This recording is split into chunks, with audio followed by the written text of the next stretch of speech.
नैबे भिडिअनि गेजेरजों आं नोंथांमोननि गेजेराव मोननैसो गोदान भिडिअनि आपडेट लानानै फैदों। नोंथांमोना नैबे गोदान भिडिअनि फुल आपडेटखौ मिथिनो थाखाय नैबे भिडिअखौ जोबजासिम नायलां। आं बिथांमोननि इउटिउब चेनेलखौ लास्टआव बुंनानै होगोन। बेनिखायनो नैबे भिडिअखौ जागायनायनिफ्राय जोबजासिम नायलां आरो चेनेलाव गोदानबा चेनेलखौ साबस्क्राइब खालामनानै हो आरो भिडिअखौ मोजां मोनोब्ला भिडिअखौबो लाइक शेयार कमेन्ट खालामनानै हरदो। बिदिब्ला लोगोफोर फैदो दिनैनि नैबे गोदान भिडिअनि आपडेटनि सायाव। दिनैनि नैबे गोदान भिडिअनि फार्स्ट आपडेटनि टाइटेलानो जादों आस'खान्दा। बेयो मोनसे गोदान बड' लाभ स्ट'रि मुभि। लोगोफोर, नोंथांमोना दासिमहालागै नैबे गोदान भिडिअखौ फुल नायाखै, अब्ला नैबे आंनि भिडिअनि गेजेरजों नायनानै लानो हागोन। बे भिडिअनि कास्टिंफोरानो जादों सनिया सरगियारि, सोमश्री बर', दीपक दैमारि, गोमसार दैमारि। लोगोफोर, बिथांमोना नैबे भिडिअखौ अलरेडि फुल आपल'ड खालामनानै होखाबाय आरो नैबे भिडिअआ जोबोरैनो मोजां जादों। बे भिडिअनि डिरेक्सनानो जादों बर'। लोगोफोर, नोंथांमोना नायनो थाखाय बिथांमोननि इउटिउब चेनेलाव थांनो नांगोन। बिथांमोननि इउटिउब चेनेलनि मुङानो जादों बड' इनफिनिटि प्रडाक्शन।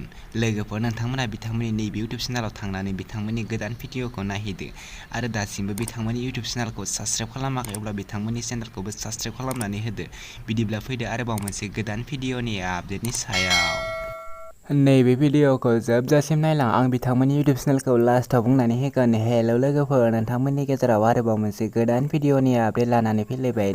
दिनैनि नैबे गोदान भिडिअनि आपडेटनि टाइटेलानो जादों जोनोम। बेयो मोनसे गोदान मिउजिक भिडिअ आरो नैबे भिडिअखौ बिथांमोना दासिमबो फुल आपल'ड खालामथ'वाखै। नैबे भिडिअआ टिजारखौ अलरेडि आपल'ड खालामनानै होखाबाय। बे भिडिअनि कास्टिंफोरानो जादों बिद्युत जे बसुमतारी आरो मनालिसा हाज'वारी।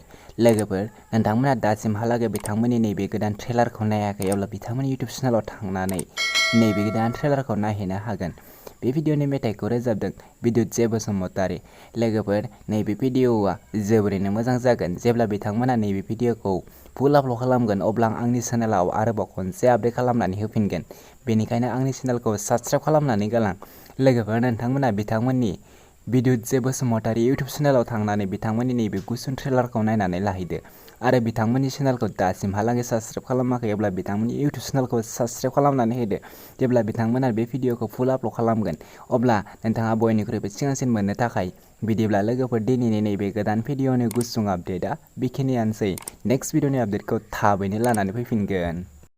नोंथांमोनाबो आंनि चेनेलनि गेजेरजों नोंथांनि गोदान भिडिअखौ आंनि चेनेलनि गेजेरजों आपडेट खालामनो सानदोंब्ला नोंथांमोना आंखौ कमेन्ट बक्सआव कमेन्ट खालामनानै हर आरो आं डिसक्रिपसनावबो आंनि वाट्सएप नाम्बारखौ होनानै दोनदों। नोंथांमोना आंखौ वाट्सएप खालाम लोगोफोर, नोंथांनि चेनेलाबो आपडेट जागोन। बिदिब्ला लोगोफोर, बे भिडिअआ बेखिनियानोसै।